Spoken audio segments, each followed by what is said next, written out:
Friends welcome to my YouTube channel. Friends DDA Diwali special housing scheme 2023 के flats visit के क्रम में आज हम नरेला सेक्टर G7 के एलआईजी और ईडब्ल्यूएस कैटेगरी के फ्लैट्स की विजिट करेंगे। इससे पहले हमने द्वारका सेक्टर 14 के ईडब्ल्यूएस कैटेगरी, एलआईजी कैटेगरी और एमआईजी कैटेगरी के फ्लैट्स की विजिट की थी। देन उसके बाद हमने द्वारका सेक्टर 19B के ईडब्ल्यूएस कैटेगरी की विजिट की थी। देन हमने लोकनायकपुरम के एमआईजी कैटेगरी और ईडब्ल्यूएस कैटेगरी की विजिट की थी। देन उसके बाद हमने नरेला सेक्टर A1 से लेके A4 के जो एचआईजी कैटेगरी के फ्लैट्स हैं उनकी विजिट की थी। इन सभी विजिट्स की वीडियो मैं आपको डिस्क्रिप्शन बॉक्स में प्रोवाइड करा दूंगा, आप चाहे तो अपने रेफरेंस के लिए इन वीडियोस को देख सकते हैं। तो आज की वीडियो में हम नरेला सेक्टर G7 के एलआईजी और ईडब्ल्यूएस दोनों फ्लैट्स की विजिट करेंगे, दोनों फ्लैट्स हम देखेंगे। फ्रेंड्स सबसे पहले हम बात करेंगे नरेला सेक्टर G7 के एलआईजी फ्लैट्स की, देन उसके बाद हम बात करेंगे ईडब्ल्यूएस कैटेगरी की। तो एलआईजी फ्लैट्स की बात करें तो दिवाली स्पेशल हाउसिंग स्कीम 2023 में डीडीए ने नरेला सेक्टर G7 में जो एलआईजी कैटेगरी के फ्लैट्स हैं वो रखे हैं 11,767 11,767, जो कि इस स्कीम के टोटल फ्लैट्स का 37% है। यानी कि इस स्कीम में टोटल जो है 30,500 के आसपास फ्लैट्स है, जिसमें कि 11,767 फ्लैट्स अकेले नरेला सेक्टर G7 में है। तो ये टोटल स्कीम का 37% है। फ्रेंड्स इन फ्लैट्स के एरिया की बात करें तो इन फ्लैट्स का एरिया 50 स्क्वायर मीटर है और कॉस्ट की बात करें तो इनकी कॉस्ट 25,20,000 है। लोकेशन की बात करें तो ये फ्लैट्स नरेला के सेक्टर G7 में पॉकेट 6, 7 और 11 में लोकेटेड है। आप अपनी चॉइस के अकॉर्डिंग कोई भी पॉकेट चूज कर सकते हैं, लेकिन बनावट के हिसाब से, कंस्ट्रक्शन के हिसाब से और डिज़ाइन के हिसाब से ये फ्लैट्स जो है एक जैसे हैं, इनका आकार एक जैसा है, उसमें कोई फ़र्क नहीं है। बाकी आपको जो लोकेशन पसंद हो, जो पॉकेट पसंद हो, उसके अकॉर्डिंग आप चूज़ कर सकते हैं। तो फ्रेंड्स आज की वीडियो में हम पॉकेट 11 की विजिट करेंगे। बाकी यदि आप पॉकेट 6 या पॉकेट 7 में फ्लैट लेना चाहते हैं तो भी आप रेफरेंस के लिए इस वीडियो को देख सकते हैं। फ्रेंड्स सबसे पहले इन फ्लैट्स को हम ज़रा बाहर से देखते हैं। फ्रेंड्स आप देख सकते हैं ये नरेला के एलआईजी फ्लैट्स का बाहर से एक व्यू है।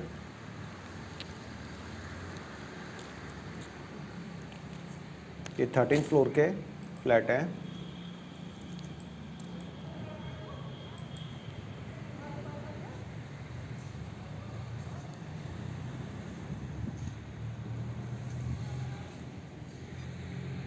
फ्रेंड्स हमने बाहर से इन फ्लैट्स का एक ओवरव्यू देखा, अब चलते हैं फ्लैट के अंदर से इनको देखते हैं। फ्रेंड्स ये हमारा लिविंग रूम है। एरिया है इसका लगभग 10.5 फुट बाई 13.5 फुट का। ये किचन है हमारा, 12/6 का किचन है, 6 फुट चौड़ा, 12 फुट लंबा। ये हमारा टॉयलेट है। ये बाथरूम है। ये हमारा बेडरूम है, लगभग 8 फुट 7 इंच बाई 12 फुट का हमारा बेडरूम है, साथ में बालकनी अटैच्ड है।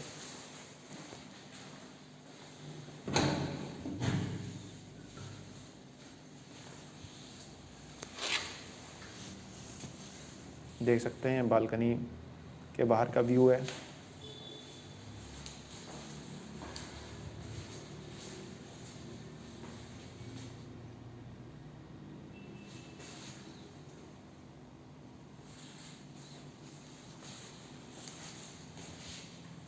ये किचन,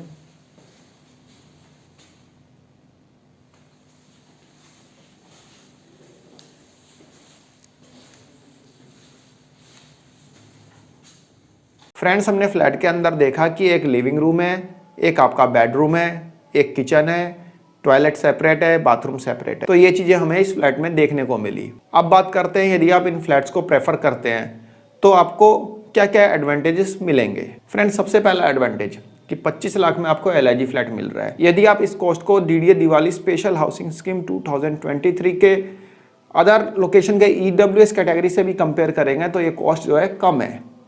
जैसे आप द्वारका के ईडब्ल्यूएस कैटेगरी से कंपेयर कर लीजिए, द्वारका के एलआईजी से कंपेयर कर लीजिए, द्वारका 19B के ईडब्ल्यूएस से कंपेयर कर लीजिए, तो ये फ्लैट्स जो है इनकी कॉस्ट जो है कम है, ये बजट में फ्लैट है। दूसरा एडवांटेज ये है कि पास में ही बवाना का इंडस्ट्रियल एरिया है, पास में ही नरेला का इंडस्ट्रियल एरिया है।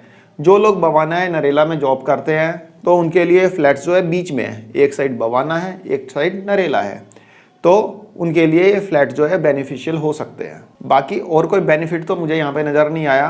बाकी ये फ्लैट जो है 13 मंजिल के हैं और इसमें लिफ्ट की फैसिलिटी है।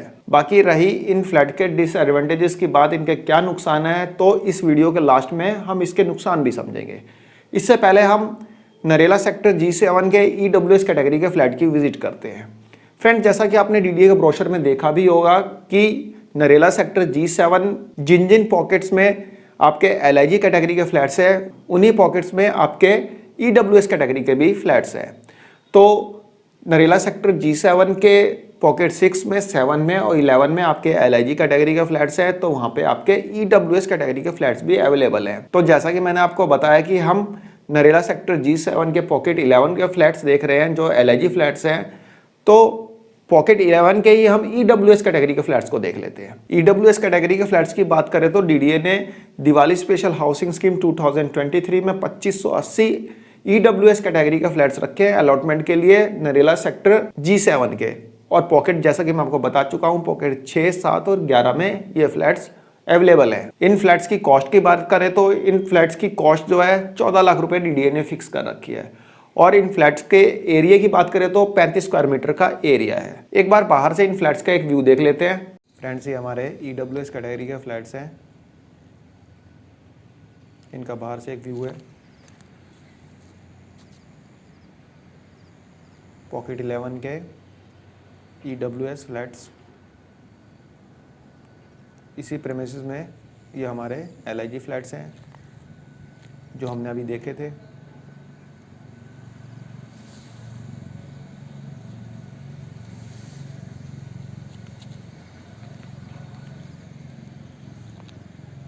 काफ़ी बड़ा पॉकेट है। फ्रेंड, जैसा कि हमने देखा ये 5 फ्लोर की बिल्डिंग है, इसमें लिफ्ट वगैरह नहीं है, लिफ्ट नहीं है इसमें। अब चलते हैं एक बार फ्लैट के अंदर से देख लेते हैं कि इसमें क्या क्या है। फ्रेंड्स, ये इस फ्लैट का लिविंग रूम है जो कि 8 foot 2 inch by 11 foot 9 inch है।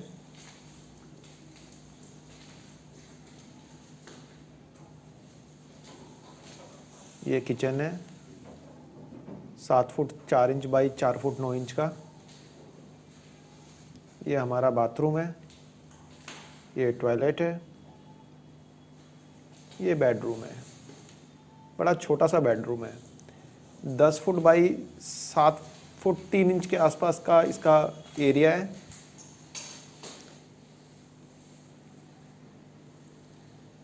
देखिए टाइल्स गिन लीजिए आप, 2-2 फुट की टाइल्स हैं। तो 7 फुट 3 इंच का ये बेडरूम है, काफ़ी छोटा बेडरूम बना रखा है।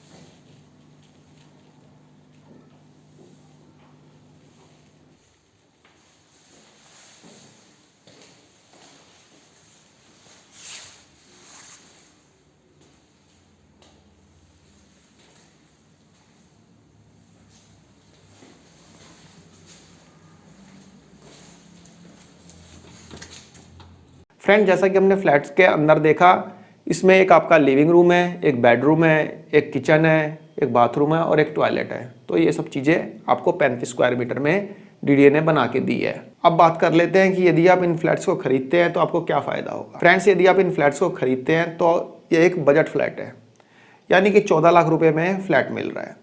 तो हम मान के चलेंगे कि एक लोअर मिडिल या फिर लोअर क्लास के लिए जो फ्लैट्स हैं ये बजट में है, क्योंकि आप अदर लोकेशन से इनको कंपेयर करेंगे तो आपको आइडिया लग जाएगा कि DDA की इस स्कीम में इन फ्लैट की क्या वैल्यू है। ठीक है फ्रेंड्स, तो इसका एडवांटेज ये है कि बजट में है। दूसरे एडवांटेज की बात करें तो यहाँ से आपको बस स्टैंड जो है 500-600 मीटर के डिस्टेंस पे है, 500-600 मीटर के डिस्टेंस पे आपको बस मिल जाएगी। तो बस की फैसिलिटी है, DTC बसें वहाँ से आती जाती है। दूसरा फ्रेंड, जैसा कि मैंने आपको यहाँ पे बताया कि पॉकेट 11 के हम फ्लैट्स देख रहे हैं, तो पॉकेट 11 का प्रेमिसेस जो है ना, एक ही प्रेमिसेस है, मतलब एक ही प्रेमाइस में आपके LIG कैटेगरी के फ्लैट्स भी हैं और EWS कैटेगरी के फ्लैट्स भी हैं। इन फ्लैट्स के डिसएडवांटेजेस जानने से पहले एक बार हम देख लेते हैं कि एक ही प्रेमिसेस में कहाँ पे LIG है, कहाँ पे EWS है और प्रेमिसेस कितना लंबा है, वह देखते हैं एक बार। फ्रेंड्स, हम पॉकेट 11 के एक एंड से दूसरे एंड तक चलते हैं, यानी कि जिधर EWS फ्लैट से EWS से स्टार्ट करते हैं और चलते हैं LIG तक। आप देखते रहना, सारे EWS फ्लैट है, उसके बाद 34 के फ्लैट आएंगे कि हमारे LIG कैटेगरी के फ्लैट्स हैं। ये सारे EWS हैं, ये सारे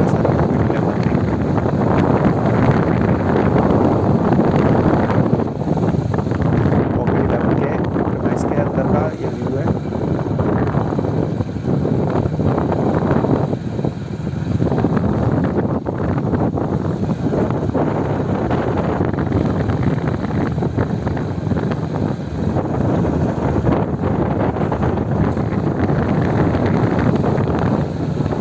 अब फ्रेंड्स EWS कैटेगरी के जो फ्लैट्स हैं उनके थोड़े से डिसएडवांटेज जानते हैं। डिसएडवांटेज ये है कि कमरे की चौड़ाई 7.5 फुट है। अरे यार 7.5 फुट में एक डबल बेड लगाना मुश्किल पड़ जाएगा।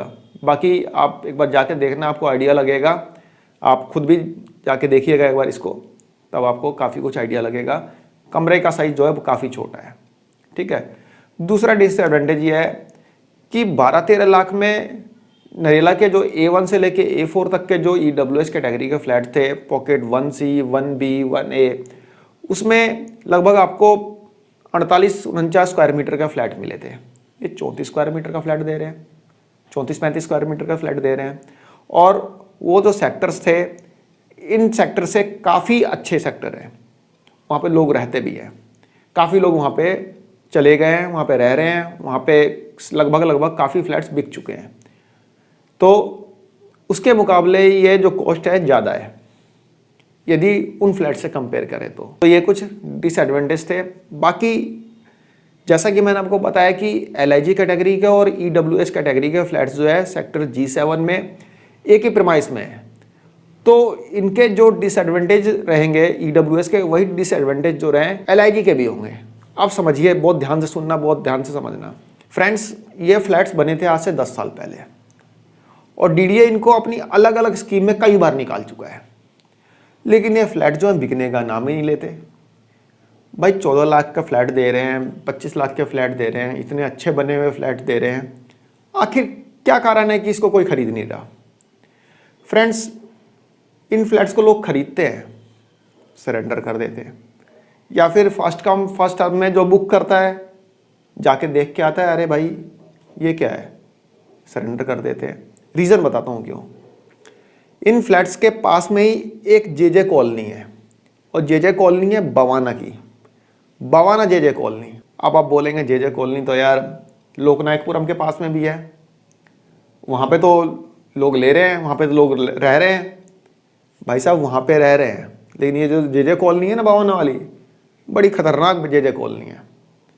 यहाँ पे एक से बढ़कर एक बेड एलिमेंट्स हैं, एक से बढ़कर एक।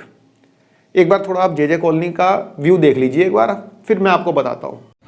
फ्रेंड्स, आप देख सकते हैं ये रोड साइड से इस JJ कॉलोनी का एक व्यू है।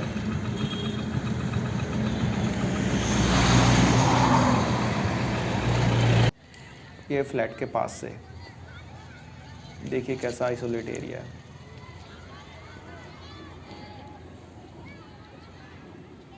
ये फ्लैट्स हैं,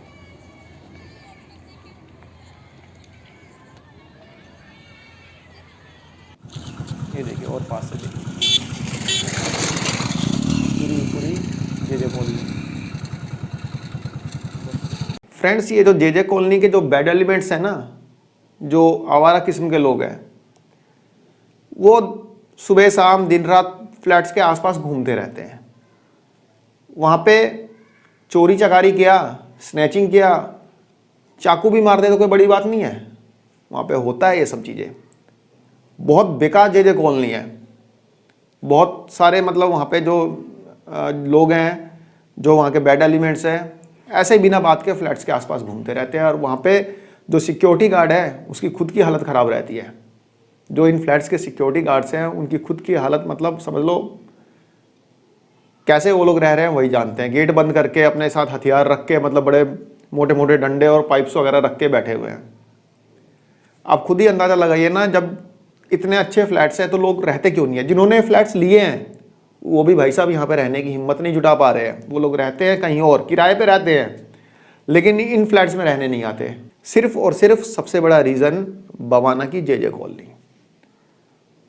बहुत मुश्किल है यहाँ पे रहना। आप लेके देखिए, आपको आइडिया लग जाएगा। मैं ये नहीं कह रहा कि फ्लैट्स बेकार हैं, फ्लैट्स ठीक है। दूसरी बात, आप इन फ्लैट्स को देखने जाएंगे ना भाई साहब, इन लोगों ने फ्लैट्स के अंदर घुस घुस के वायरिंग तक नोच डाली है, तार निकाल के ले जाकर कबाड़ी वाले को बेच दिए है। मतलब कि वायरिंग तक सारी की सारी नोच डाली है। किसी भी फ्लैट में चला जाइए, आपको किसी भी फ्लैट में टूटियाँ नहीं मिलेगी, टैप नल नहीं मिलेगा। इन्होंने क्या किया है, जितने भी जे कॉलोनी वाले हैं सब ने घुस घुस के सारे नल वगैरह खोल लिए हैं, वायरिंग वगैरह उखाड़ दिया है। जैसा कि मैंने आपको फ्लैट में दिखाया भी था, अभी जो फ्लैट अंदर से दिखाया था, वायरिंग वगैरह सब उधड़ी पड़ी थी। मतलब इतना माहौल ख़राब है ना, आप सोच नहीं सकते ये चीज़। बाकी एक बार आप आइडिया लेने के लिए जाके देखिए, एक बार थोड़ा सा अंधेरा होने पे आपको समझ में आ जाएगा कि मैं क्यों ऐसा बोल रहा हूँ। पता है नरेला के इन सेक्टर्स को क्या बोला जाता है? एक तो नरेला के सेक्टर्स हैं जो आपके फ्लाईओवर के पार अनाज मंडी के क्रॉस करके जाएंगे ना, वो बेटर है, काफ़ी अच्छे हैं। लेकिन अनाज मंडी का पुल जो है ना, उस पुल के पहले जो सेक्टर्स हैं, सेक्टर G2, G6, G7, बहुत बुरी हालत है, सिर्फ और सिर्फ बवाना के जे कॉलोनी के कारण। आप बस स्टैंड पे उतरेंगे ना, बस स्टैंड पे उतर के जब आप अपने फ्लैट की तरफ जाएंगे तो रास्ता जो है ना आइसोलेट है, सुनसान है। आप देखिए फ्रेंड साहब, स्टैंड से जब आप बस से उतर के फ्लैट की तरफ आएंगे तो देखिए कितना सुनसान रास्ता है।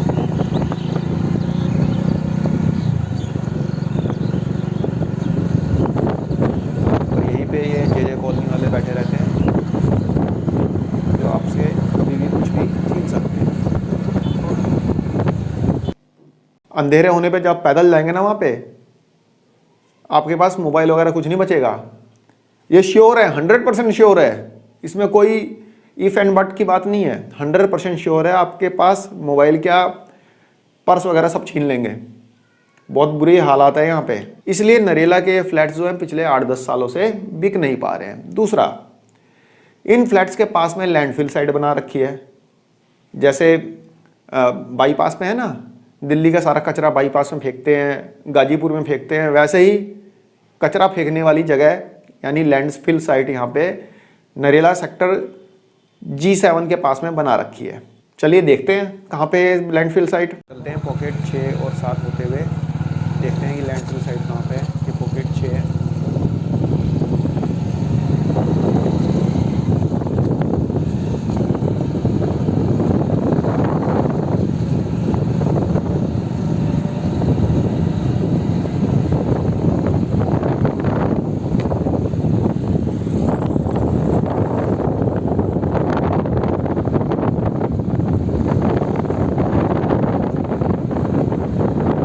पूरा सेक्टर G7 में है।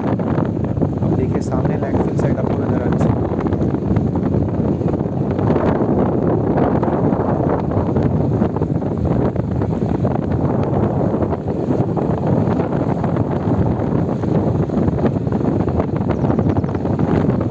यहाँ पे पूरा आइसोलेट है, पूरा सुनसान एरिया है।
यदि आप इन फ्लैट्स को बुक करना चाहते हैं, मतलब आपको जे कॉलोनी से कोई प्रॉब्लम नहीं है, लैंडफिल साइट से कोई इशू नहीं है, फिर भी आप इन फ्लैट्स को बुक करना चाहते हैं, तो मान लीजिए आप वहाँ पे रहेंगे कैसे?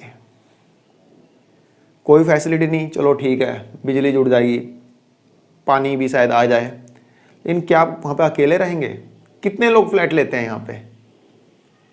यहाँ पे सोच समझ के फ्लैट लेना, नहीं तो जो लोग लेके पछता रहे हैं ना, आपका भी यही हाल होगा। जिन्होंने ले रखे हैं ना, वो उससे कम रेट पे बेचने को तैयार है। जाके गार्ड से पूछ लीजिएगा, कोई नंबर वगैरह बता दे कि भाई नंबर दे दो, जिन्होंने इन पॉकेट्स में ले रखे हैं फ्लैट, वो खुद दे देगा नंबर कि भाई ये पर्सन है, बेचना चाह रहे हैं। तो उन डीडीए सस्ते दाम में तो आप पर्टिकुलर पर्सन से ले लेंगे जिन्होंने फ्लैट खरीद रखे हैं। सोच समझ के लेना, क्योंकि एक लोअर मिडिल और लोअर क्लास के लिए 14 लाख या 25 लाख रुपए कोई छोटी रकम नहीं है। इसके बाद भी आपको डीडीए को कन्वेंस डीड वगैरह के लिए पेमेंट करनी पड़ेगी। ऐसा नहीं है कि इतना ही मतलब फाइनल अमाउंट है। इसके अलावा कॉर्पस फंड वगैरह हो गया, आपका मेंटेनेंस चार्जेस हो गए। मान लीजिए आपने 12th फ्लोर पे एलआईजी फ्लैट ले लिया, भाई आपके लिए अकेले के लिए थोड़े लिफ्ट चलाएंगे 12वें फ्लोर वाले के लिए, तो सोच समझ के लेना। ये सबसे बड़ी दिक्कत यहाँ पे जे कॉलोनी की है। लैंडफिल साइड तो फिर भी इससे थोड़ा डिस्टेंस पे है, जो पॉकेट 6 और 7 है ना, उसके पास में है। जो पॉकेट 11 है वहाँ से लैंडफिल साइड डिस्टेंस पे है। फ्रेंड्स, फिर भी आप इस ब्लॉक में अपना फ्लैट खरीदना चाहते हैं तो थोड़ा वेट कर लेना। 11 तारीख को जैसे ही बुकिंग खुलेगी वैसे ही मत करना, पहले देखना ही कितने लोग बुक कराते हैं।